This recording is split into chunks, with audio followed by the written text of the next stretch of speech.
Okay, all right. Well, let's get started. Welcome everyone to today's webinar. My name is Ghalib Al-Masri. I'm a managing director with ADAPTOVATE, and I'm very pleased to have two special guests with me here today to talk about an interesting topic that is very much at the forefront of some of the discussions that are happening in industry, in public policy, in the government, and in Canada today. We're going to be talking about the topic of infrastructure and capital project success and some of the unspoken essentials around that. So let me just begin by giving you an overview of the agenda for this discussion and then introducing my two guests and co-panelists for today's discussion. So we're going to be spending about 45 to 60 minutes talking about a few topics that we had aligned before around some of the root causes behind delivery challenges for capital projects, but also then what are some of the potential solutions? What are some of the best practices and essentials in addressing some of those challenges? And then after that, we'd love to open it up for Q&A and to get questions from today's attendees and participants. So if along the course of this webinar, you have some questions you'd like to pose and ask, please feel free to do so in the chat, and then we'll take a look and then we'll begin addressing them once we get to that portion. So with that, let me maybe begin to set up the introduction of my two guests here today.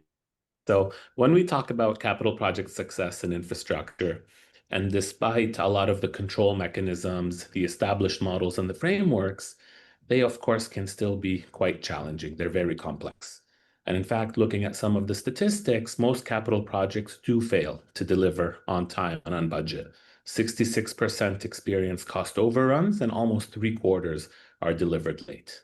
So we want to talk about and begin to unravel this topic and to understand what actually drives project success and how to navigate some of the complexity around these very complex projects. So let me start by giving an introduction to our panelists here today.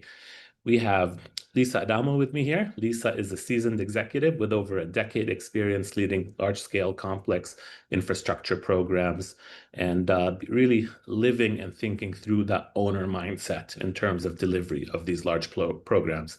She's successfully guided government commercial procurement and contract management teams through some of the most challenging political and market conditions, working at many different levels of government and projects to deliver this. Lisa is also a co-founder and principal of Stratix Group. With me as well, I have Darshpreet Bhatti. Darshpreet is a former public sector CEO with over 20 years of experience in infrastructure. He's led some of the most transformative mega projects in urban development. He's highly skilled at building and leading cross-functional teams. He's also a founding partner of Stratix Groups as well. Combined across Darshpreet and Lisa's experience, we have here the benefit of learning from decades of experience leading and delivering capital projects as owners within government, notably the region of Waterloo, Metrolinx, the city of Calgary, the province of Saskatchewan, amongst others. With that introduction, I'd like to begin to peel the layers of the onion on this topic. So Lisa, Darshpreet, why do so many capital projects still stumble, even with contracts, governance, and all these measures in place? Well, first off, Ghalib, thank you to ADAPTOVATE for inviting us to talk about what is, as former project sector leaders, such an important and passionate subject for us. Definitely agree with you. Far too many of these capital projects stumble.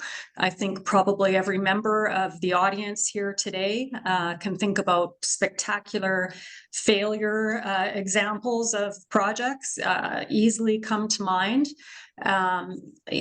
Projects that have faced ballooning costs and significant delays. But the answer isn't let's stop doing projects. Projects, in fact, are, a very important means of delivering critical public services and enhancing growth and quality of life in our communities. So,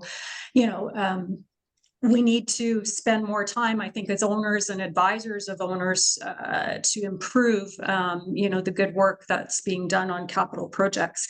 But certainly these frequent stories of, well over budget, well over schedule, do raise some serious concerns, both in terms of management of these projects as well as accountability. So, I think, I would suggest that, the first place to start and to think about is that projects, by their very nature, are not business as usual. When you think about a government program and service, for example, they're ongoing, they're continuous, they're iterative. The management of government programs and services is backed by very well-established policies and standardized operating procedures. So, they're really far more predictable. And then you look at a project by way of contrast. I mean, by their very nature, projects, they're one-offs. They have a start and an end.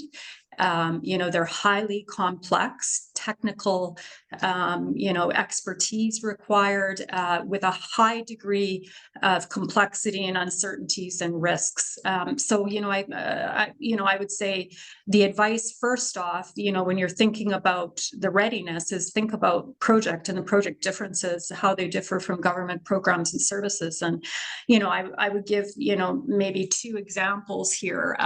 Certainly, the first is that projects, they don't align well with conventional office hours and decision-making processes. So, think about your governance, think about your decision-making, because without streamlined decision-making, that can lead to costly delays.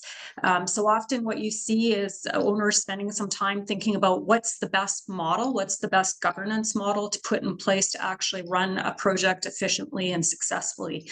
It's not to take away from the very important authority and role that council has in terms of making project decisions, in and around scope and schedule and budget. But once those decisions are made, a lot of owners, and I think this is a good practice, will put in place a governance model that is focused and dedicated on execution. And so putting a board together with the right skills and abilities, somewhat removed from, a typical governance and decision-making process, so that you can increase agility and look to make quick decisions by those that are actually experienced with project delivery. Another, I think, topic that I would highlight that is really important is the project team itself. When you think about it, an owner is going to be selecting a contracting team. They're going to be negotiating across the table from a contracting team and working day to day with that team. And these teams have a high degree of experience and a level of commercial sophistication. And so step back and critically look at your team. Do you have the right project skills and abilities to be able to successfully deliver a project, the right experience on your team? And that would be another aspect that I would strongly encourage owners to think about. And Darshpreet, you may have some thoughts here as well.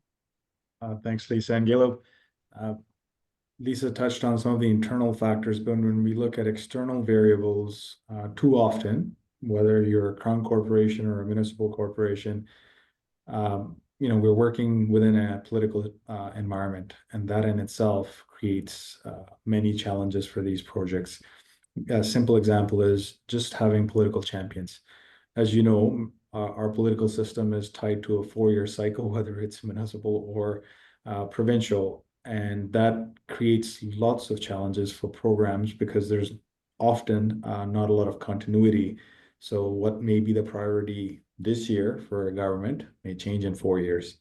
And big projects, as you know, often take close to a decade, if not longer, to deliver. So you want to make sure that you have these champions, both publicly as well as politically, to support that original vision. They become, in essence, a pillar of strength for the public. They are the public-facing individuals. They have been entrusted in that role. They represent large constituents. So when they are constantly championing a particular type of project, whether linear or vertical, they can bring the facts to the public. They can create that confidence. They have a very good sense of what is the public sentiment out there and can guide and engage how the program needs to be navigated. So to me, fundamentally, as an external variable, they're the most crucial aspect of delivering these projects. And there's many examples, whether we look at any province within Canada, you can find many initiatives that started off with good intent and good support, but as governments changed or priorities within the same governments changed, the project's trajectory went from left to right, or whatever analogy we want to use. So that's one area where I strongly believe that much emphasis needs to be put on early on before you even get into planning. That if you're going to go down this path, that you actually have the right level of champions for that project to succeed. The other area that's sort of peripheral to it, but is caused as a result of this cyclical political system we have, is many decisions are made by governments that are pursuing these initiatives, almost in an effort where it's a lobbying effort. You only have 4 years. You need to convince a particular government to support your cause. And in that case, a lot of planning and due diligence hasn't yet been done, but decisions are made on the budget and schedule. And many books have been written on both of these variables, so I'm not sharing something that is new, but I've actually seen it myself on big programs where it continues to happen. And it's not that there's anything malicious here, it's just the way our political system is set up. It forces owners who are looking for such initiatives to be, big decisions on those projects to be made within a very short window and often without much knowledge on the program. So you end up committing to a budget and a schedule. And then, unfortunately, the way our system has been on these programs, people don't challenge that. Municipalities that are trying to deliver a program sometimes, and it's my personal perspective, but I think sometimes there's a little bit of a fear that if I start changing the numbers, the funding may be no longer afforded to the municipality, or I may lose the confidence of the public that has supported this initiative.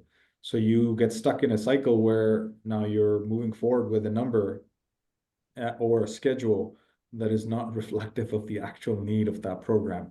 And you perpetuate that as you move forward, creating only more challenges for yourselves, because you're deferring that real discussion that you should have in terms of, if I do the diligence, what is the real number? If I do the diligence, what is the real schedule?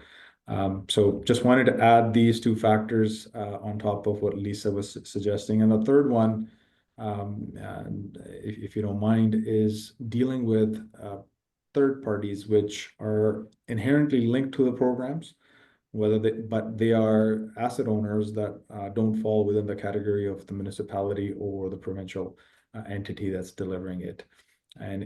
Or it could be that you are a provincial entity delivering a program and you need to work with municipalities because the program that you have is linear in nature and is traversing through the cities. So it's a factor of relationships, making sure that you actually understand that you may be the delivery entity, you may have the authority to deliver a particular initiative, but you rely on many other partners outside of your umbrella organization to help deliver that program. And what is their reality? Do they have the funds? Do they have the capacity? Do they have this program even on their program to support over the next 5 years or 6 years or 10 years? And sometimes that is overlooked. And we rely often on our existing agreements, which may not have contemplated something this big.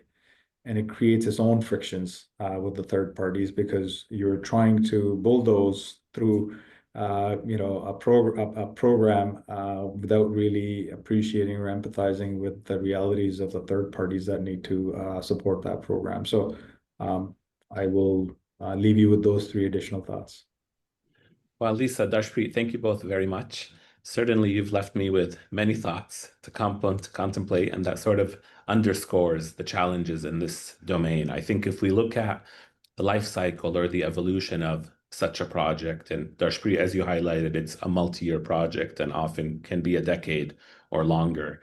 2 thoughts come to mind, perhaps thinking about the life cycle there in reflecting on some of your points. It seems that culture would be important, not just culture at the onset, though that could be the foundation, but the mechanisms around culture that can also exist across political terms potentially, or along with the governance that exists to then support the project over the course of its delivery.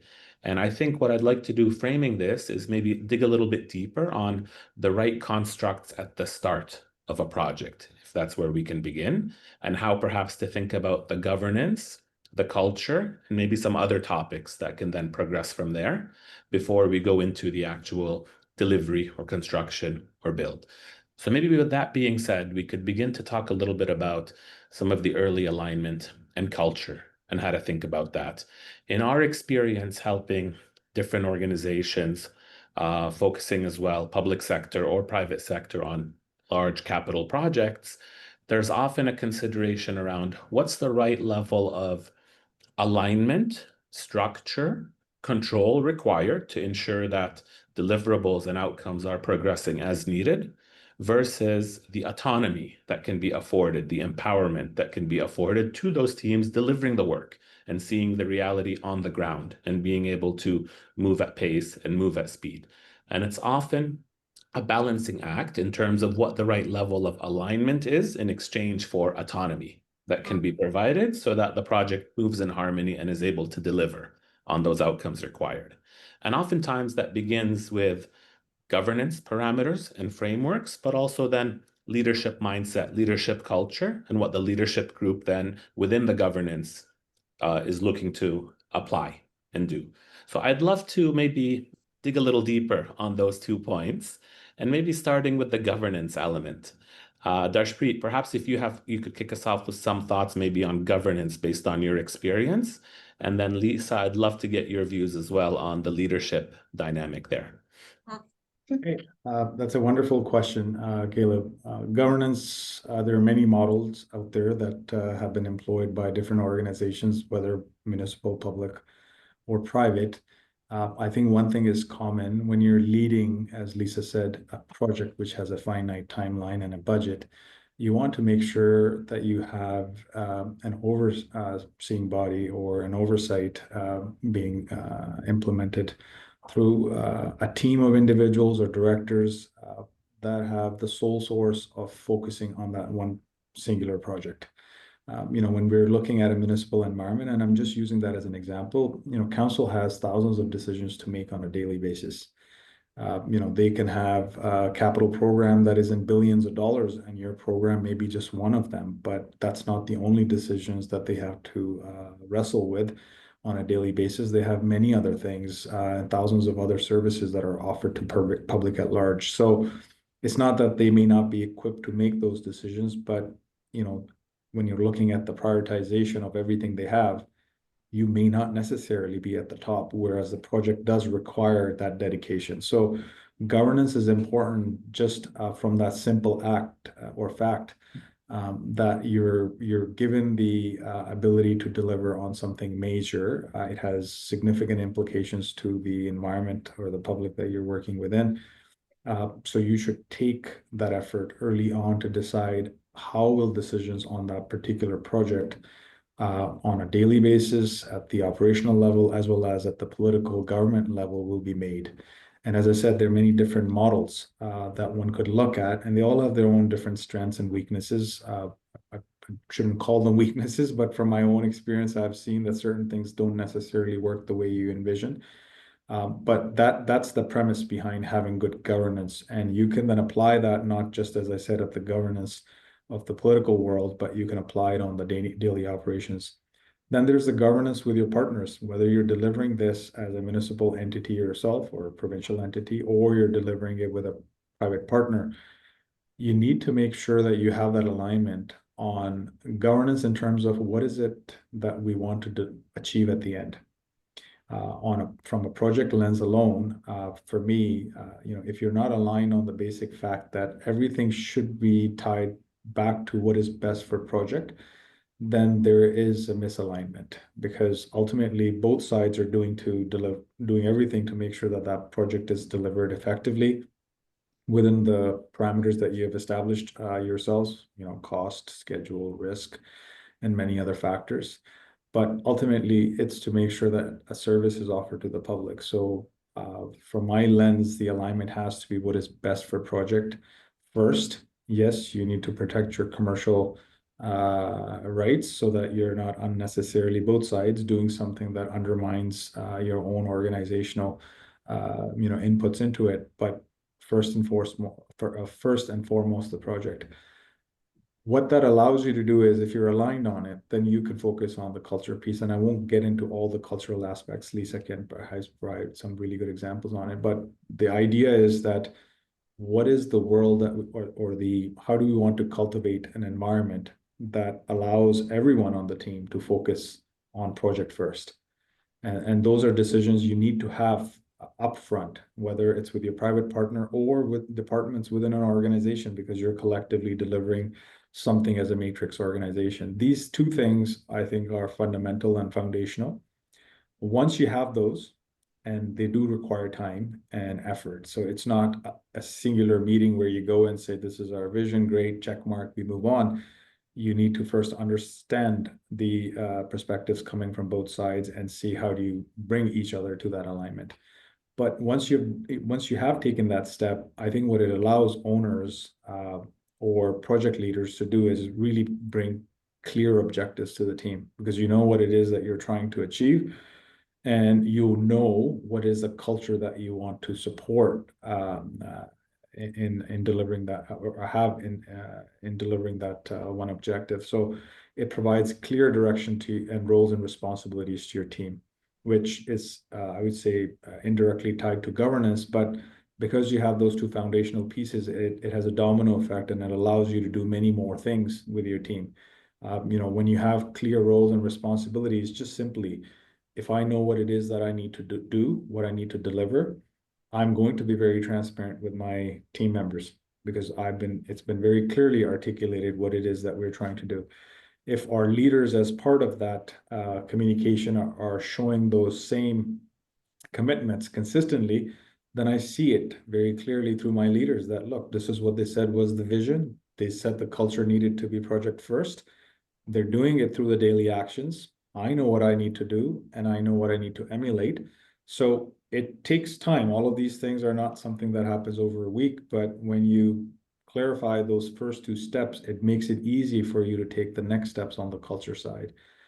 With that, I'll ask Lisa to perhaps give some more granular examples, but I just wanted to set the stage in terms of governance and what that means. Thanks, Gurpreet. I think, back to when I was talking about ensuring that your team has the right skills and abilities, and if you've got some gaps, go out there and supplement your team with additional team members that bring, the depth of project experience, delivery experience, whether it's commercial or technical expertise, to help set the project up for success. I think one of the biggest delivery challenges, and certainly Darshpreet and I have seen this, and I think probably other owners have seen it as well, is when you're working with these large project teams, the team members are coming from many different organizations.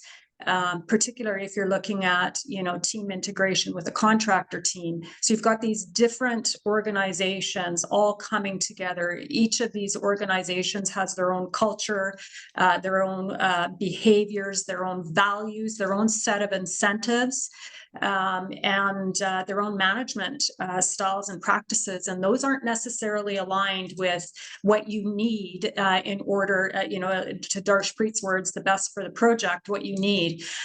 So culture is extremely important. These things are all interrelated: governance, decision-making, project culture, project team. It's important to focus on culture and team integration, and focus on it up front. I would argue even before you join forces with the contractor team. When you think about all of these different organizations coming together, we throw them in a room and we say, act as one team, collaborate, and by the way, we need you to be quick and agile and decisive, in what is a very, very uncertain environment. So, I think we need to pay more attention to that, and we need to cultivate the right culture, because I think, as we all know, culture impacts what's valued, it impacts what gets prioritized, and at the end of the day, it impacts what actually gets done. So I would argue culture is actually, if you pay attention to it, if you do it right, you're going to actually have competitive edge for your project and really set it up for success. Just as importantly, I think, you know, it's not a one-time thing. You work on the culture, you can't do enough work on the culture. That has to continue. And when you think about these larger, collaborative models, again, you know, you're in a, you know, what's called a development phase for, you know, years in some cases, you know, depending on the project. You have to pay attention to those behaviors and those values, and you need the signals to tell you, you know, whether the culture is working as it should, whether people are behaving as it should. You need the right incentives in place to ensure that you're encouraging the right actions and the right decisions that are being made, again, in best for project. I think, you know, another important element is, as I was hearing both of you talk, is, and this, you know, again, speaks to agile decision making, which is so important in the context of project delivery, is ensuring that you delegate decision making down to the lowest level. And obviously that has to be within certain boundaries. And you have to think about the transparency and the communication of information and decisions so that you don't have a lot of silos. And, you know, as an owner, you don't have that that full picture of, you know, whether the project is operating and as intended, and whether, you know, you're getting value out of the work that's being done on a day-to-day basis. So I would say that's an equally important consideration. You got to continue to work on governance, continue to work on culture as you move through the process. Just one item, if I may, Caleb, add to this is often when we talk about delegating authority at all levels, perhaps it's in the mindset of people working on big projects. It's hard for people to know when they have done enough and need to escalate. So as much as you want to encourage your teams to make decisions and you want to support them in making those decisions, you also want to make sure that they fully appreciate that they need to know their own strengths and weaknesses. So if they have pushed something far enough and it's not coming back with the results or the outcomes that they were hoping for, they also need to be strong enough to then move that particular issue to either someone who's more equipped to handle it or to escalate it higher up so that a more timely decision can be made. Too often, and maybe I'm saying it as an engineer, sometimes engineers have this habit that, you know, if I just have enough time, I'll be able to resolve this.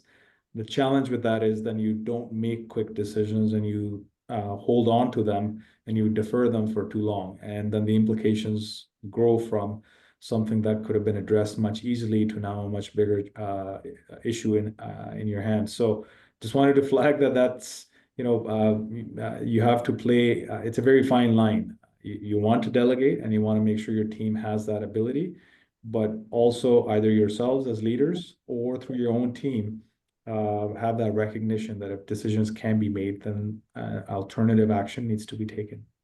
Yeah, and I think that, oh, sorry, Caleb, I was just going to say, I think that raises a very important point about governance, which, you know, maybe we're talking about, but isn't explicit. When we think about governance and project governance, there's the formal governance, you know, that guides the project and guides the teams, including the contractor team. But then there's the behind the scenes governance. And that's equally as important, again, you know, as a project owner, to ensure that you have eyes on the ground and you know what's happening in the day-to-day, you know, functions of all of the working groups and the various working streams, and that you have that holistic picture, and that you've got enough, you know, sort of one source of truth of data to know that, you know, certain decisions that are being made aren't maybe leading to missed opportunities. And certainly Darshpreet and I have many examples of that as well, where, you know, some decisions that are made on the ground, maybe, you know, those decisions mean that you're missing potential value engineering opportunities, et cetera. So, you know, it's that governance has to be effective so that as an owner, you understand what's going on, you know, as the teams work on a day-to-day basis, and you can capture the opportunities where you need to.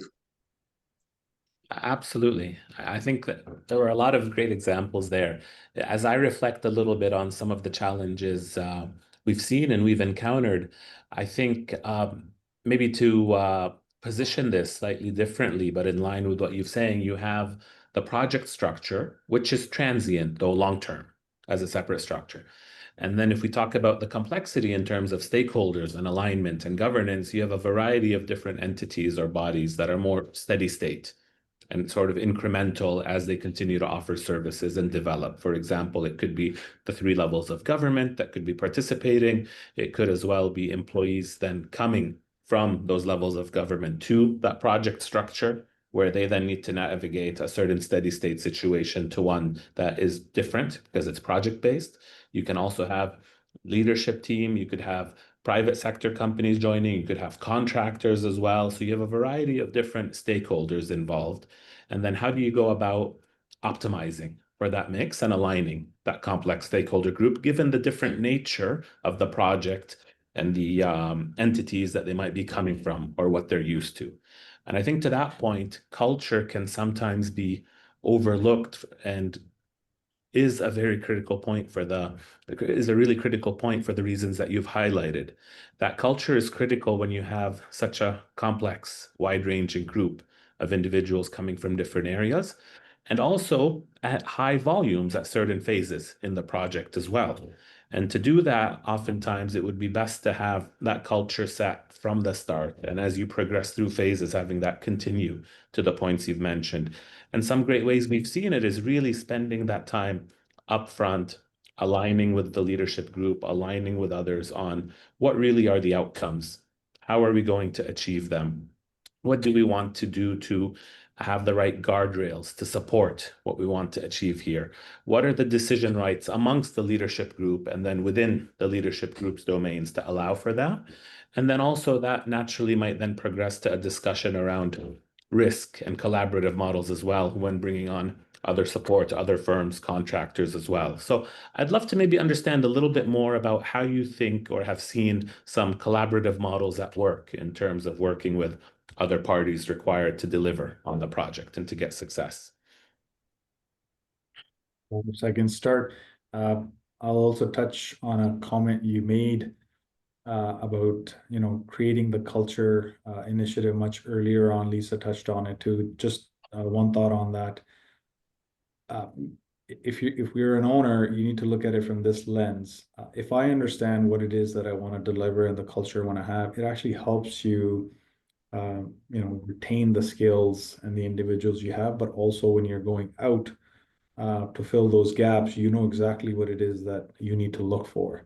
And these insights are very helpful when you're interviewing for any role on the program, because you can have that candid discussion with the potential candidates to see where their natural inclinations are and whether that person would fit within this framework that you have created for a program. So when you do it too late in the process, you know, you've already started. Those individuals are already engaged on a program. It's not that things can't change and people can adapt, but it makes it much harder. Whereas if you understand this beforehand, you can avoid having those more challenging discussions or you know, human resource type of discussions with your team, because you were more strategic and thoughtful in selecting who's coming onto your team to help deliver this particular task. But going back to your now comment about collaboration, you know, collaboration is the essence of any negotiation. It's not tied to a particular model. We do it in our personal lives, and it's needed to deliver these programs. All of them eventually get delivered. You know, they may have their failures or they may be very successful. It would be wrong of anyone to suggest that a particular procurement model doesn't have collaboration as part of it. It's just how, you know, we function as humans.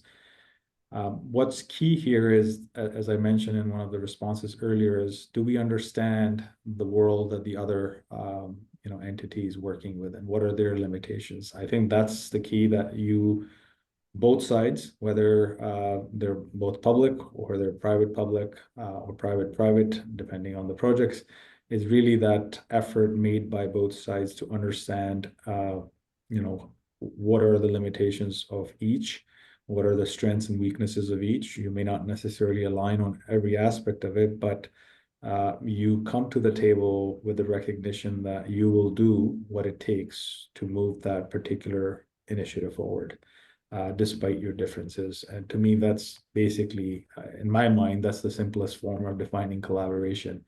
When you're looking at mega projects as owners, one lens you definitely have to bring to the table is, you can't follow just status quo. Municipalities, at least I mentioned, they're operational by nature. They do their business and their procurements in a particular way. Some instances, they've done it for decades. And sometimes there's this feeling that I don't need to change or adapt. That's how I've done business, and that's how I need to continue. Whereas the market has changed. We have many more, I would say, or a much higher volatility in terms of how the financial world functions these days, which has heightened the emphasis on risks. And if owners don't inform themselves of that perspective coming from the market through market soundings or their own knowledge, because they work with thousands of contractors and subcontractors on every type of project. So municipal owners do have a very good sense of what the market is going through, what they want. The change here is that you have to take that understanding and start applying it and looking at going beyond just the traditional thinking of my objective as an owner is to pass the risk over to a contractor. There's nothing inherently wrong in that thinking, but what is that right level of risk transfer? Am I transferring things that even the contractor is not well equipped to manage? Neither am I, but maybe it's better that I just shove it over to them because, I'm the owner and they're the contractor and they can better price it or manage it. That's the level of thinking you have to get into to really appreciate that, there are certain things both sides may not be well equipped to do, but it's not good to say that I'm just going to write my procurement documents to say it's yours, you figure out how you want to price it. No, you actually as an owner should be thinking about, okay, neither side is well equipped. It is a big challenge. Why should I not take the effort to actually engage with the market and understand how best this could be distributed? Or how can we carve it in a way where a certain reasonable level of risk can be taken, but anything beyond that is fair game to have full negotiations on should things not materialize how you envision collectively. That thinking, I shouldn't, and I don't want to use a generalities here, but most often you don't see that level of thinking. Again, because there's a path that municipalities or public owners have taken for a very long time, and it has worked. So the thinking is like we don't really need to change, status quo is good enough. Likewise for contractors, they've been in the same game for a very long time. Often, and we have seen it even in collaborative models, sometimes the thinking is not changed from the traditional perspective, which is, well, I am a contractor, I should do my best to transfer risk back to the owner. Even though I may be well equipped to manage it, but hey, the whole idea of negotiations is to take the least risk at the best price. And that, I think, is a reflection of the maturity of our market. It's not that these things can't be done. There are some owners and some contractors who have had good relations for a very long time and have been able to manage these discussions. But on large projects for some unknown reason, these things become very amplified, and often both sides become very risk averse and don't want to take the step or the leap of faith to say, okay, let's look at something creative here so that we can actually address the issue rather than defer it or hide it, and we'll see if it materializes. And I think that's where, to me, collaboration needs to go. And that mindset obviously needs to permeate through your entire team. So unless you have a culture that is led by leaders asking for this type of behavior, where you're encouraging it, you're supporting it, it's hard to then expect the entire teams from both sides to fundamentally change the way they have been doing business. So none of this is easy. None of this is quick. It requires consistent consistent approach and persistence from everyone to ensure that people are seeing that behavior modeled at the senior most level and then permeating through different levels of authority. And over time, naturally, we are social creatures, so we observe and we do emulate. So if you do it consistently enough for long enough time, people will eventually see that as the right course of action for them to take. But the natural instinct is that, this is just just words at this stage, and within a month we will be back to how we're doing. But if they see their leaders being very committed to it, I think people do change. But as Lisa and you have said, Caleb, like this requires lots of support. Lots of outside variables need to inject themselves into the process to allow for this to come to the outcome that you're seeking from it. But that's my in a nutshell, and understanding of what collaborative behavior requires for it to genuinely be collaborative. I think in an ideal world, thank you, Darshpreet, the commercial conditions negotiations could have enough space to then reinforce culturally what's happening internally.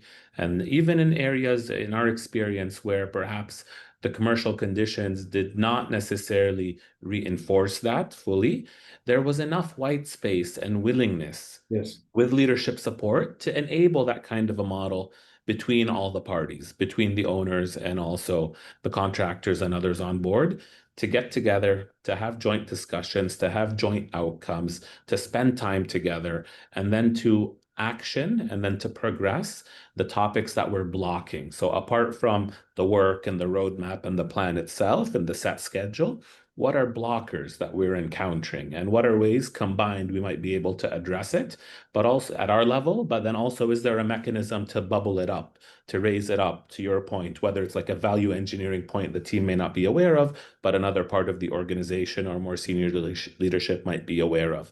And being able to have that environment that allows to it, one, from a safety perspective, but two, then from a productivity efficiency perspective with the right practices and systems and dialogue in place, I think is very powerful. And we've seen some examples of that has helped support some projects that were encountering challenges there in alignment. Fully agree. I mean, true test of collaboration is in these challenging moments. And I must give credit to many contractors out there that I worked with where, yes, we were faced with something that they could have easily, in my view, thrown against us, leveraging our own contracts to say, well, that's really your obligation. But their initial instinct was, look, we need to keep the project moving. So let's not let the project suffer as a result of whatever that challenge was, and we can have that as a separate dialogue. But it's not I would say it's not consistently out there, both from owners as well as contractors. And I think that's just my humble opinion, just the maturity of our market. The more owners are willing to show this leap of faith, contractors would feel more comfortable, working with the owners. They definitely do it on projects that are smaller in scale and size. So it does happen because the risk profile is shrunken as a result of the scope and size of the program. But I think we need to do more of it on the bigger programs because, as Lisa said, these are not going away. We're just going to have more and more of them given the infrastructure deficit that we have as a country.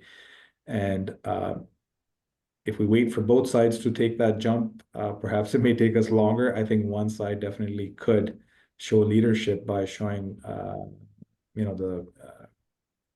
would say more tangible steps that lead the market to then see that owners are interested in this sharing and are informed enough. And I think we will see a more gradual change, which would be good for both the private sector as well as for the owners. Maybe talking more about the market that you just referenced, Darshpreet, I'm curious. My perception is that these are large projects. They require a large variety of specialized resources. There's a high demand for the skill sets, and sometimes supply can be constrained and limited. Do you see culture or an element of culture in the onboarding or the integration of resources, of personnel, of key skill sets needed being a differentiating factor in attracting the required talents or the required partners on board. Like, would love to get a view from you, Lisa, on that topic as well, in terms of perhaps the initial start of a project or moving between phases from design to build, and what the positioning of culture may play or may not play a role in that. I'll give a very quick response to it. Both Lisa and I have actually seen tangible results from this. So Okay, if great. you invest in a culture that you're proud of, you're happy to be within, and your team appreciates, and it doesn't need to be very complicated. It really comes down to a very respectful environment where you are willing to listen to the other person's perspective and you're not judging them. You're listening to it, and then you're looking at, okay, as I said before, we may have differences, but how do we align recognizing our differences, and how do we actually find a solution for whatever task that's at hand? I can't imagine anyone who doesn't want to work within that environment. So if you as an owner can offer that, and you can offer it consistently, and you can show it to your entire leadership, not just one individual or two, you're going to challenge people in thinking, where do I want to work? Do I want to work for an employer who respects me and my thoughts and is willing to support me, is not going to finger point, but allow me some latitude to make those mistakes as we're delivering on a particular task?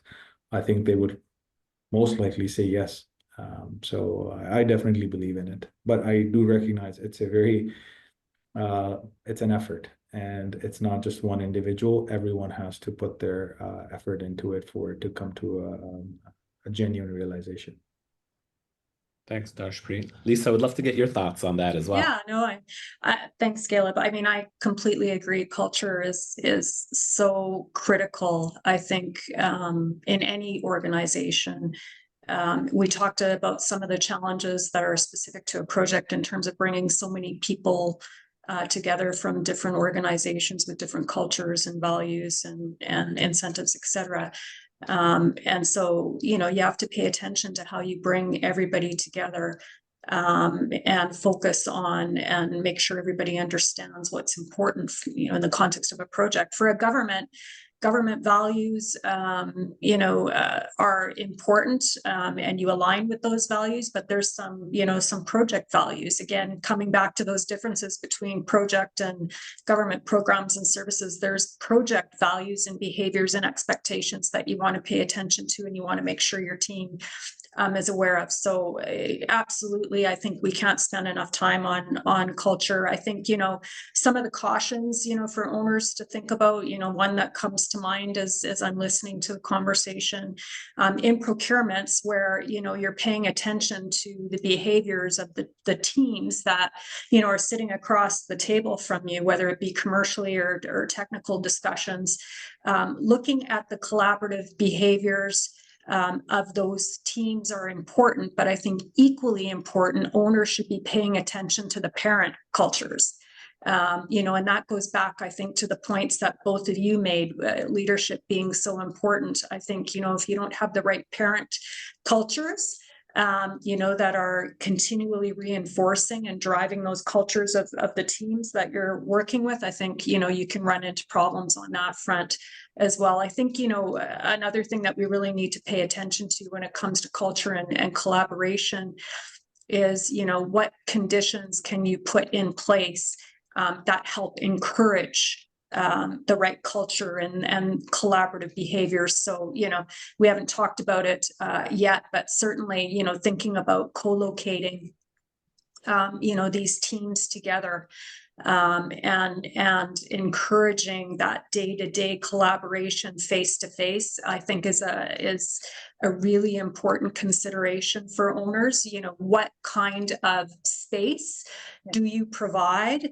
That matters, in terms of encouraging collaboration. I know that, in our past, we couldn't put together enough space to bring people together in one big room to be able to collaborate. That's really important from a design progression perspective, for example. So, thinking about what those conditions are to encourage, the culture and the collaboration, that's important.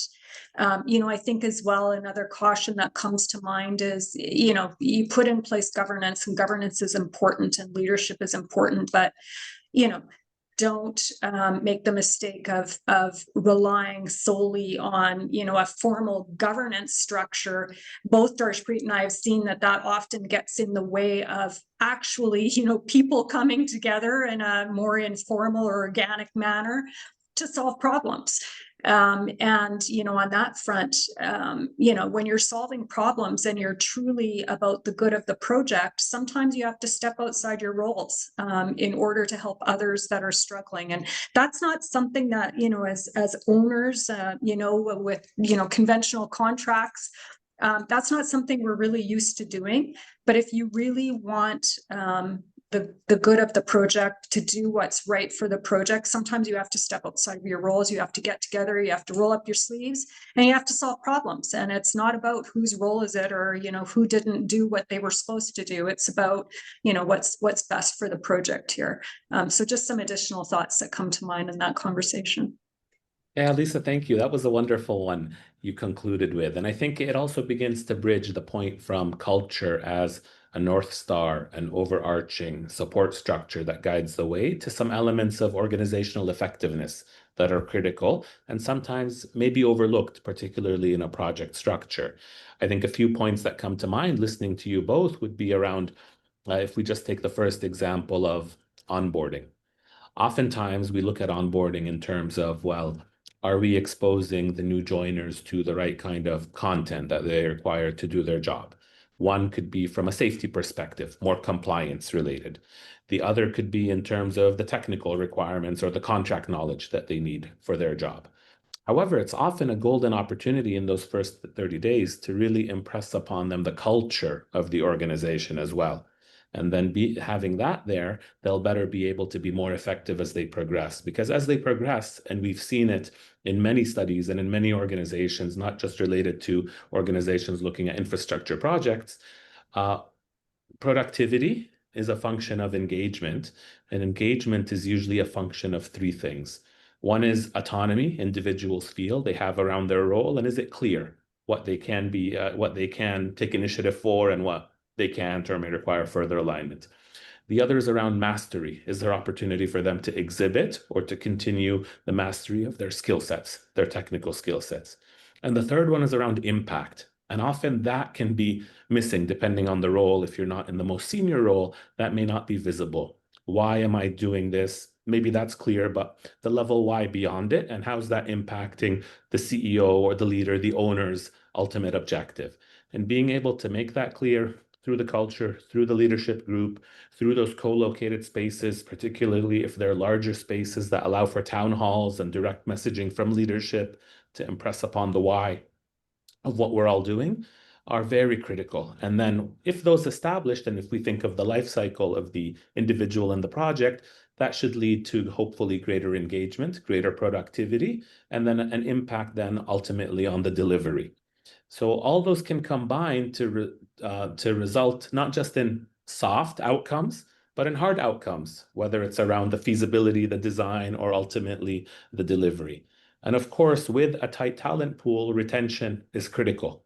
So then if those elements are in place, hopefully then there's a lower attrition rate, there's continuity in the knowledge, depending on what's needed. And there are also hard savings in terms of recruitment or delays and the like. So I think there's very much a clear bridge between culture and organizational effectiveness. And I just wanted to sort of reinforce that point there, listening to the both of you. Yeah, no, I think it's really important, Caleb. And, when you look at the workplace and how the workplace has evolved, back, I know I've talked a lot with my parents, it was all about making money to support your family. And I think, when you look at what somebody's looking for these days in the workplace, I mean, they want a sense of identity, a sense of belonging, and a sense of purpose. And all of that is tied to, what you want it to be tied to as an appropriate culture. so that everybody's, singing from the same song sheet. Everybody knows what their place is. They all know that they're delivering value, and here's how that value contributes to the overall outcomes that you're looking to achieve. So absolutely agree. And I do firmly believe that, culture is not just soft, it's hard, and it can give you a real competitive advantage in your team and delivery. Absolutely. Absolutely. I think maybe looking to maybe a few other organizational effectiveness points we've seen that support it. We've seen that there can be benefits in iterative approaches depending on the phase of the project or an element of the project. For example, one client we had supported was looking to do a feasibility study on a potential mining project, a large mine. And there, the expectation was that it would take about 3 years to complete the feasibility study and then to move into the build phase. And through some new methods around organizational effectiveness and iterative practices, they're able to look at the elements of the feasibility study and say, where do we need to be 80-20 correct, directionally correct, and where do we need to be absolutely critically correct? And depending on the phase, they could expedite that zone where it was 80-20 and directionally correct. And with that, be able to save many months off. And something that would have taken 3 years to ultimately reach that level of accuracy from a feasibility towards a feasibility decision was taken from 3 years to slightly under 2, for example. So there are elements that can be applied from an organizational effectiveness and delivery methods perspective we found that perhaps might be non-conventional when you think about infrastructure, iterative methods, where if you pour concrete, you could only pour it once into the ground. Yes, ideally, you'd only want to pour it once, but perhaps upstream of that, there are ways where you can take that iterative design and thinking. Yeah, I mean, I think about that first and foremost in the planning stage. I think we can all think about many, as government employees and owners, think about many situations where, you have that analysis paralysis. Heard about that very often in my own government career. It's just like, you know what? Yes, you can reach for perfection, but if you continue to reach perfection, you're not getting anything done. Get going. And in some cases, and to your point, Caleb, it's okay to be at 80%.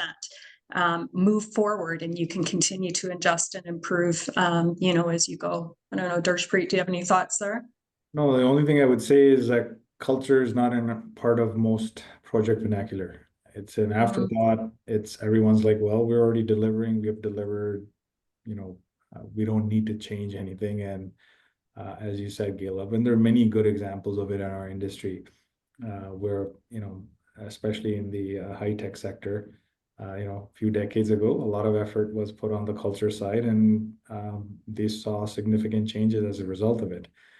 So it's not just in one industry. It's just, I think the focus is never consistently there by all. We do the studies, but they're really left as studies, but no actual or tangible actions behind them to make a long-term effort to make sure that those, objectives, goals are reflected in our day-to-day actions. So I think it needs to be a priority.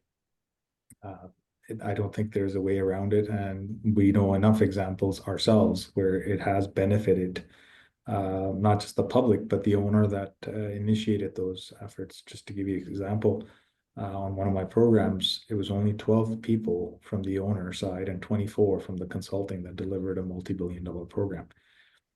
That's not me being conceited here. I'm just sharing that example that if people take pride in what they're doing, they love the work environment, you actually will, to your point, get far more productivity. They'll be more creative. They'll be able to think in different ways and deliver that may fall outside of the procedures and processes and that the organization is used to. But if you give them the right environment, people are able to deliver pretty significant results that you may not anticipate from them. Yeah.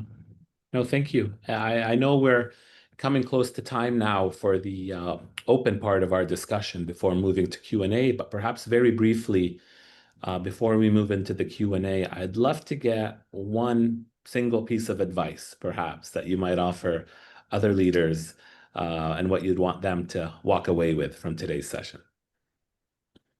I'll just say that on these projects, leadership is probably the biggest driver of either changing culture or delivering on results. So leaders should really look at everything that they do, everything they stand for, the principles that they abide by. It matters how they think and how they behave and how they set the tone for the broader teams. So that's my one thought, that leaders actually can make a significant change in driving these positive results that you're expecting. Absolutely. Thank you, Darshpreet. Lisa? I think it goes back to, spend time critically assessing the readiness, of your team. Ensure that you've got the right governance and streamlined decision-making in place. You've got the right skills and abilities. The readiness to me is foundational, and it really sets you up for success. And I think we all, tend to jump straight into, we've got to deliver this by such and such a date. We've got to get going, but you have to be ready. Perfect. And to underscore that, investing in the people infrastructure you need for Investing in the that. people. Perfect. Well, let's move to the Q&A then. So thank you both very much. Now, looking at some of the questions that I've received and going through them, one question would be, what advice would you give to a city or province that's about to start a major project and is stuck with a traditional governance model? What changes or should they consider? Where should they begin making changes? Interesting one here. Any thoughts on that? I might start. I don't know if I would say stuck. I mean, there's different ways of delivering projects, and owners have different views about that. And so, one of the things that I think is important in this context is what Darshpreet said, at the onset, pay attention to who your political champions are, spend time educating on, projects and why they're different or unique from, typical government programs and services, and get the support that you need, so that when you need it, when you actually have to make decisions, you've got some will or some willingness to support you. I think that's really key. Darshpreet? I would supplement what you just said in adding that we don't know this model. So, whoever raised the question, like, you really have to understand what are the bottlenecks that this model is creating and what are the options out there. And to Lisa's point, I think then you can have that meaningful dialogue with either a few council members initially to gauge whether they would support an alternative, or council at large if they're open to that kind of a dialogue. But before you go on the journey of identifying a different path, you need to first understand whatever the status quo is, what are the weaknesses in it that you feel would be impediments or hindrances created for you in delivering the program that you have to deliver. Because it may be tweaks, as we were talking about culture, that sometimes you just need little guidance. The same could apply to governance. If you know what are the challenges, it may not be an overhaul. It may be just certain tweaks that you need, but you need to understand those before you can offer good alternatives or solutions to your elected officials. But yes, you do have to go to elected officials. The administration can have all the great ideas, but if there's no buy-in at the political level, it makes that journey much more harder. I've gone through it 3 times on 3 different governance models, and you need to start with first understanding the issue, and then being informed yourselves in terms of how best to address that issue, and then having a dialogue with the elected officials in a unified way through different administrative individuals, within an organization, to say this is how it could be corrected. I think ultimately elected officials want to make sure that they are heard, their perspective is taken into account, so that when you're proposing something ultimately for their recommendation and endorsement, it doesn't come across as administration is suggesting it. It's you've already got the buy-in from the political entities before you're making that. And I think whoever's raised the question would know that it makes that process much more easier. But all of this is a journey. It's not something, again, you can do instantly. So not knowing the model, I don't want to generalize every other model in suggesting that that they all have major challenges. I think education goes a long way. regardless of the model that you're working with, and try and quantify, you know, as much as possible the challenges that you're facing with respect to your project, right? So, you know, for example, you know, here's why we need this decision by such and such a date. Here's the implications if you don't get this decision by such and such a date, and put it in quantifiable terms, you know, in terms of dollars and schedule delay. And, you know, in my past, the education piece, it's well worth the investment in terms of educating, you know, both the administration and the political level in terms of what you're facing with delivering these projects. That's a very good example of quantification. Just to add to that, just simply on one project, we did that, and it was tied to permits and approvals, and we showed what a traditional approach takes and what that would mean to the schedule of the program they're trying to deliver. And if it was accelerated or done in a way that was thoughtful, but different than what the existing path is, this is how much the savings would be on schedule. And it was pretty substantial. Yeah. And, you know, initially people were reluctant to give such metrics because it may make it look like that they're doing a bad job. So you have to be very thoughtful of how you're providing these metrics, but metrics help because they are factual. There's nothing that you are providing as subjective there. It's an objective assessment of with or without a particular approach. I think listening to you both talk about that and expand on that, I'm also thinking about some of the key qualities required in that role, including persistence, I'm thinking, resilience, and also consistency, given that there might be different elected officials, different parties over time, and requiring to continue that thread all along the course of the project. The whole idea of collaboration applies there too. You need to understand if they're not supporting it, why they're not supporting it, what is the concern for them. You may or may not always have a solution for a given concern, because sometimes it is that it's a view and they won't change the view. But you need to understand at that level, to Lisa's point, education is not just the technical, it's you informing yourself of all the variables that you have to work with so that you can come back with a good solution that should hopefully address a majority of those involved. Absolutely. Well, thank you both for that. Let's look at the next question that's come in. So this one asks, how can Agile be meaningfully applied in a capital project environment where regulatory constraints and fixed scopes often dominate the delivery model? So for this one, perhaps I'll take an initial attempt at addressing this. If we think about agility, and perhaps within agility, maybe a more specific delivery practice where you take an iterative approach to delivery, you have to look at fit for purpose. So oftentimes there's terms such as waterfall delivery or agile delivery. Both have their merits depending on what it is that needs to be done. For example, in waterfall delivery, if there is a certain very specific approach and path to get to a certain outcome, and that's tried, true, and tested, and you know exactly what needs to be done, that can be very effective for that delivery as a method of delivery. When you are in unknown waters and you have to incorporate feedback, or you have to make increments in terms of your knowledge of a certain area to get to a final result, iterative approaches can be very beneficial because they work in small segments, they're repeatable, and you're looking to incorporate new information into your approach in those short increments rather than waiting for longer time periods to incorporate that information and make a decision. So where we've seen some approaches to agile and capital projects has been looking not at the overall length of the project as one phase, but rather within phases, looking at stage gates within those phases, and then looking to see where agile practices, agile iterative practices can be applied. And as mentioned earlier, that might be sometimes in the feasibility part and trying to move past some of the paralysis by analysis that you were mentioning, Lisa. And there we have seen some substantial time savings in that. We've also seen other agile practices applied in terms of visualizing workflows and being able to manage workflows across teams. So you may have your roadmap and your delivery plans, but in terms of the tasks you're doing this week and the handoffs that might be going from one party to another or another, can we visualize that? What's currently being planned, what's currently in progress, and what's currently done?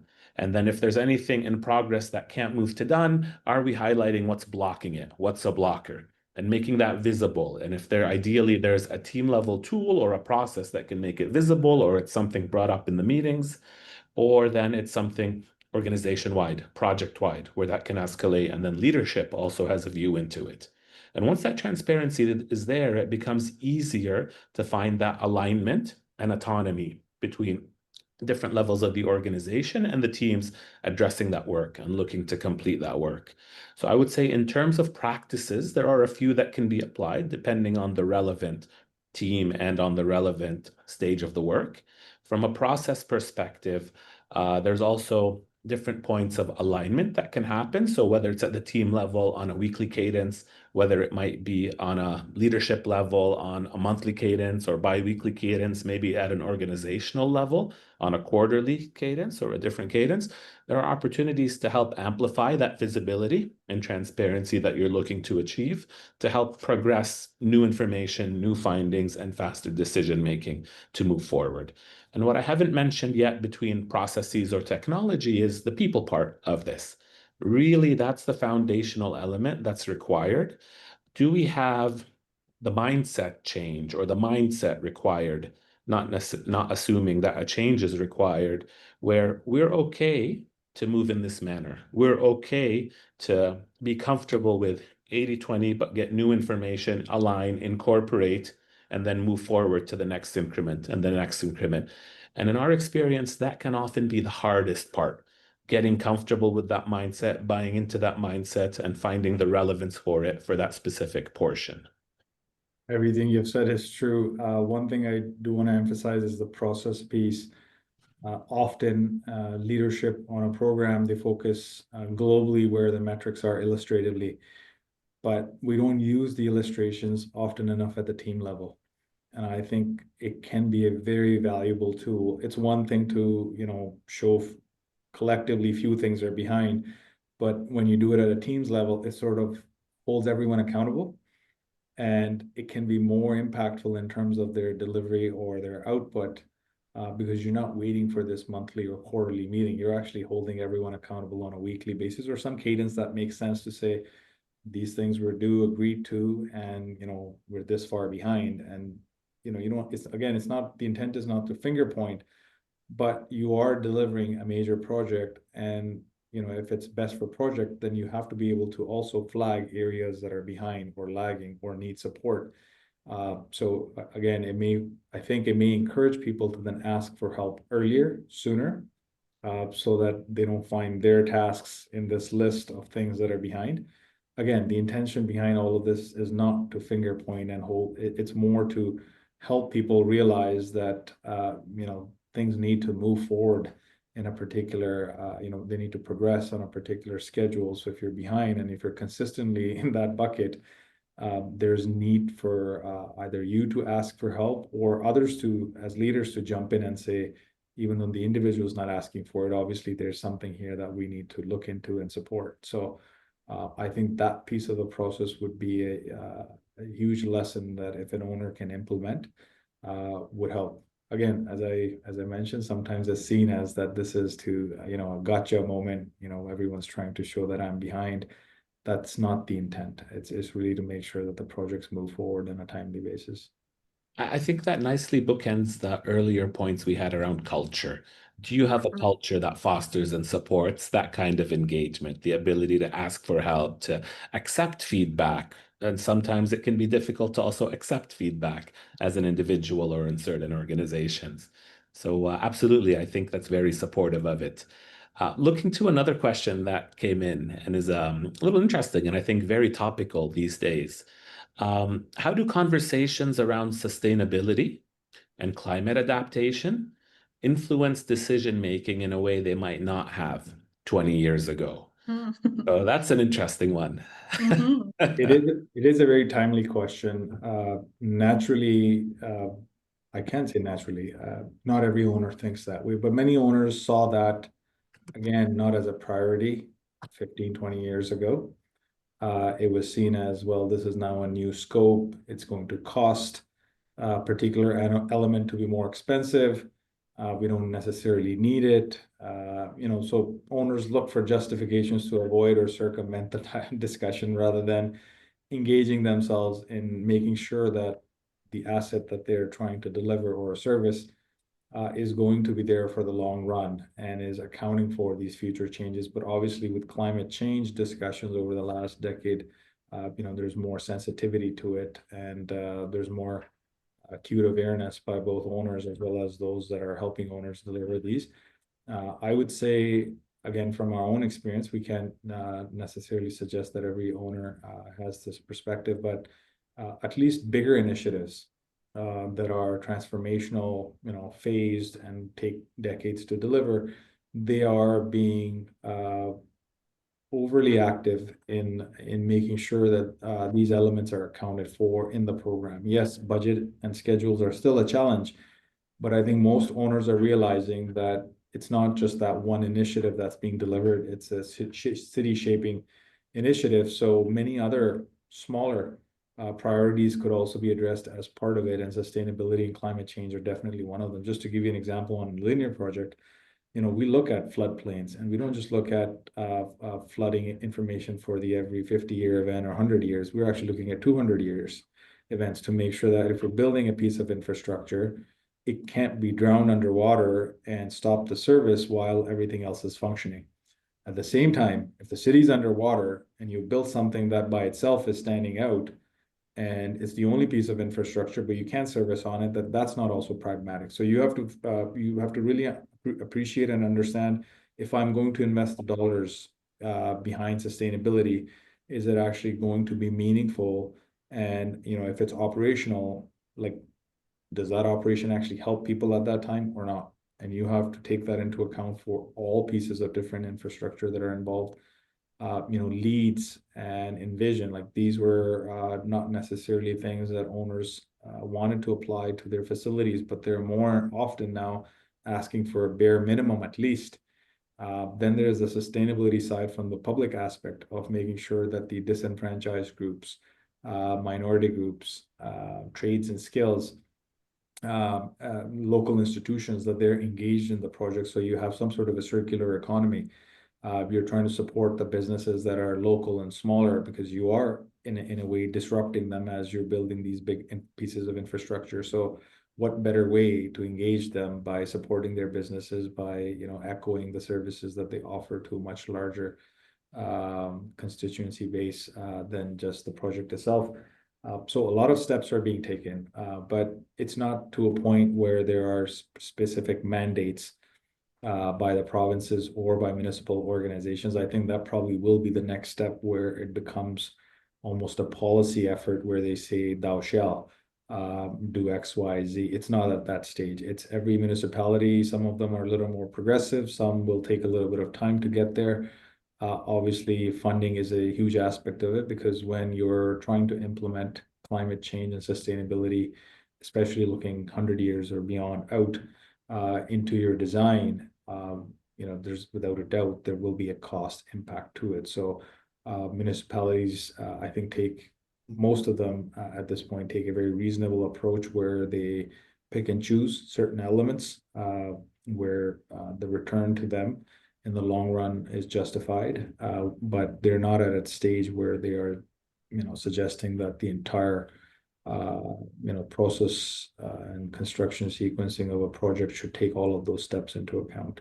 But there are efforts made. I'll give you some other examples. We have reused materials that typically cities would send to the landfill. Again, we engaged with the right authorities, the standards, to make sure that that is not creating a safety or quality concern. But we have gone that far. We have even reused materials from other projects by looking at overall capital planning to see, okay, if there are 13 projects, mega projects with cut and fill happening over the course of next 5 years, can you reuse some of those materials from one project to the next? And if you're doing that, how do you store that material? Where do you store that material? What are the standards and procedures we must have? Just giving you some thoughts, that it can go quite far. It depends on, again, the political will, as well as the administration's creativity. So when they have the political support, then administration can become very creative in coming up with solutions. And when you have that latitude, then good things can happen. Oh, thank you, Darshpreet. Lisa, I was curious, have you seen this? Because Darshpreet, you mentioned it's not at the stage of a thou shalt yet, but Lisa, I was curious from your experience from a commercial contracting procurement lens, is this something that comes into that realm in terms of partners you may work with or how you might source or agreements you might make? Well, I think, as Darshpreet said, there isn't, sort of a one size fits all approach here. There's definitely, I think, municipalities in Canada that are, out front leading. And I would say, Darshpreet's talked about new projects and planning for new projects. I mean, it's equally important to take a look at the assets that you have in place today, and assess the climate hazards that you are faced with in your jurisdiction, and really consider seriously the potential impact of those hazards occurring on your existing assets, because it could potentially have very significant costs. It's that wait and see versus be proactive and spend a little bit of money up front. So, it's back to, I think, quantifying in real terms what those disruptions could be for, again, what are, some very critical public assets, and thinking not just about your new projects, but your existing projects, and what you need to do to sort of shore up some of these critical assets. And if you don't do it today, if the event occurs, you're going to be spending a lot more in the future. So, as Darshpreet said, it's a balancing act, because, in the public sector, we don't have limited funds to do everything that, that we want to do. And so, what are those important elements that you need to build in? And, commercially, you asked the question about commercially. I think, as commercial leaders, we need to build in the appropriate mechanisms that deal with those types of trade-offs. Thanks, Lisa. Thanks, Darshpreet. That was interesting. I think looking at the time, we've got time for one more question.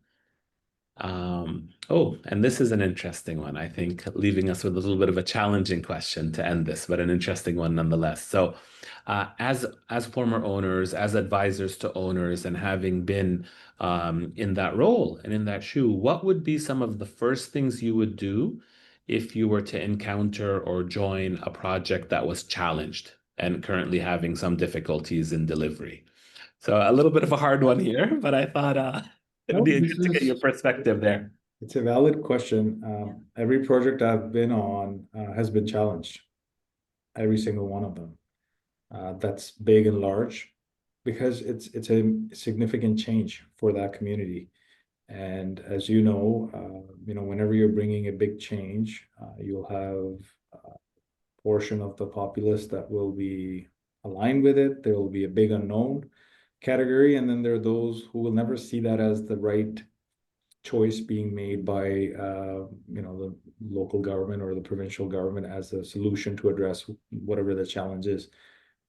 Again, it goes back to the same principles of collaboration. You have to understand what is their perspective. Why are they seeing that they don't support the project, or they don't support certain aspects of the project? And too often you find out that there are certain things that are genuine concerns and risks that you would already be taking into account. And if you haven't, you should. And then there are areas where you will find that it's an ideological difference, that no matter how you justify it technically, it's a view they have. Again, I'm not suggesting that's a recommendation to all municipalities, but at some point, they do it often already on a lot of their capital programs. You're not in the business of convincing everyone. You as an owner are in the business of making sure that you have made the most strategic decision in delivering the service that you offered through that initiative, or a piece of infrastructure that offers a service through that initiative. So you need to make that pragmatic decision. You need to be very transparent about it throughout the process, so that people can't say that you made decisions that were not obvious to them, or they don't understand the needs and justifications to it. But I don't think there's a reality where you could go and convince everyone, because there will always be a percentage of the population that just ideologically cannot align with the steps that you're taking. but you should make the effort to understand it. Even on my last program, there were many who felt that a particular part of the program made no sense. We didn't ignore that view. We actually took it as a major risk to the program, and we took proactive steps to make sure that one, people we report to, our board, city council, and the province understood that we have acknowledged that perspective, that we have taken these particular steps. We did all the due diligence we could to ensure that we're not, just because it's against a project, we're ignoring it because, well, people will always say something about a project, so we don't need to listen to them. We actually became more attuned to it and made sure that we have covered every aspect of that particular risk. So then when our owners, our employers are having that discussion, they are more informed and educated and can say more confidently that this is why this is a non-issue. That doesn't mean that the other party would automatically accept your position and move forward, but it does show that you acknowledge their concern and that you took the steps that you should as an owner to address it. And there can be many, and you have to take that same level of diligence with each one of them to give that comfort on transparency to the public that you're representing.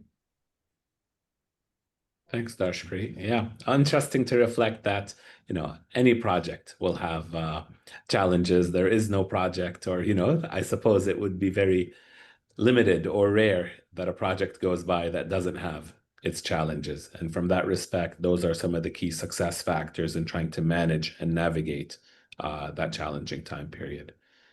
Well, thank you both for this discussion. I think in some ways, we've talked a lot about some topics and gotten in depth. In other ways, I feel there's still a lot more to this and perhaps something for a future discussion. But I wanted to thank you both very much for your time.